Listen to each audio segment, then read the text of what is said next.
বাংলাদেশে বইছে নির্বাচনী হাওয়া। নির্বাচন কমিশন তফসিল ঘোষণার পর এবার প্রকাশ করেছে প্রার্থীদের হলফনামা। তাতে রয়েছে প্রার্থীদের শিক্ষাগত যোগ্যতা, সম্পদের বিবরণ সহ বিভিন্ন ধরনের তথ্য। বিএনপির ভাইস চেয়ারম্যান তারেক রহমান, এনসিপির আহ্বায়ক নাহিদ ইসলাম ও জামায়াতে ইসলামের আমির শফিকুর রহমানের হলফনামার বিবরণের বিস্তারিত নিয়ে কথা বলবো আজকে স্টার এক্সপ্লেইনসে। ত্রয়োদশ জাতীয় সংসদ নির্বাচনে ঢাকা 11 আসন থেকে ভোটে লড়বেন জাতীয় নাগরিক পার্টির আহ্বায়ক নাহিদ ইসলাম। নির্বাচন কমিশনে দেওয়া হলফনামায় তার বছরে আয় দেখানো হয়েছে 16 লাখ টাকা।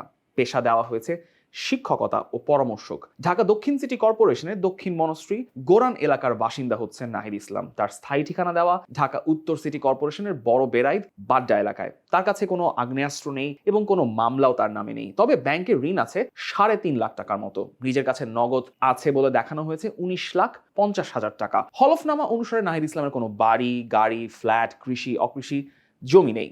গত বছরে আয় দেখানো হয়েছে 13,05,158 টাকা আর আয়কর দিয়েছেন 1,13,274 টাকা। সব মিলিয়ে এনসিপি প্রধানের 32,16,122 টাকার সম্পদ আছে। নাহিদ ইসলামের শিক্ষাগত যোগ্যতা দেখানো হয়েছে স্নাতক পাশ। আগামী সংসদ নির্বাচনে ঢাকা 15 আসনের জন্য মনোনয়নপত্র দাখিল করেছেন জামায়াতে ইসলামের আমির শফিকুর রহমান। হলফনামায় দেওয়া তথ্য অনুযায়ী স্থাবর ও অস্থাবর মিলিয়ে তার সম্পদের পরিমাণ মোট 1,49,99,474 টাকা। 2024-25 অর্থ বছরে আয়ের পরিমাণ তিনি দেখিয়েছেন 3,60,000 টাকা। তিনি এবার আয়কর দিয়েছেন 30,000 টাকা। শফিকুর রহমানের একটি ডুপ্লেক্স বাড়ি রয়েছে যার জমির পরিমাণ 11.77 শতক। কৃষি জমি রয়েছে 217 শতক। অকৃষি জমি আছে 13 শতকের মতো। সব মিলিয়ে জামাতের আমিরের 47,25,834 টাকার স্থাবর সম্পদ রয়েছে। শফিকুর রহমানের নগদ রয়েছে 60,76,497 টাকা। ব্যাংক ও আর্থিক প্রতিষ্ঠানে জমা আছে 4,90,263 টাকা। জামাতের আমিরের 34টি মামলার তথ্য হলফনামায় আছে। এগুলোর মধ্যে বর্তমানে 2টি ফৌজদারি মামলা হাইকোর্টে স্থগিত রয়েছে। Shafiqur Rahman Sylhet MAG Osmani medical college থেকে MBBS ডিগ্রি অর্জন করেছেন। এবার একটু নজর দেওয়া যাক বিএনপির ভারপ্রাপ্ত চেয়ারম্যান তারেক রহমানের হলফনামায় দেওয়া তথ্যের দিকে। ত্রয়োদশ সংসদ নির্বাচনে বগুড়া 6 আসনে তারেক রহমান যে হলফনামা দিয়েছেন তাতে তিনি 1,96,80,185 টাকার সম্পদ থাকার তথ্য দিয়েছেন। 57 বছর বয়সী বিএনপির এই নেতার বগুড়া ছাড়াও ঢাকা 17 আসনে মনোনয়নপত্র জমা দেওয়া হয়েছে।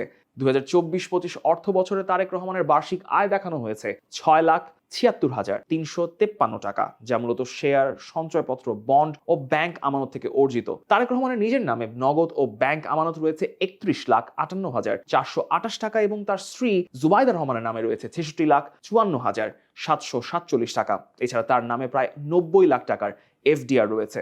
হলফনামায় উল্লেখ করা হয়েছে তার বিরুদ্ধে একসময় করা 77টি মামলা এর সব কয়টি থেকে তিনি খালাস, অব্যাহতি বা মামলা খারিজের মাধ্যমে মুক্তি পেয়েছেন। তারেক রহমানের শিক্ষাগত যোগ্যতা দেখানো হয়েছে উচ্চ মাধ্যমিক পাশ।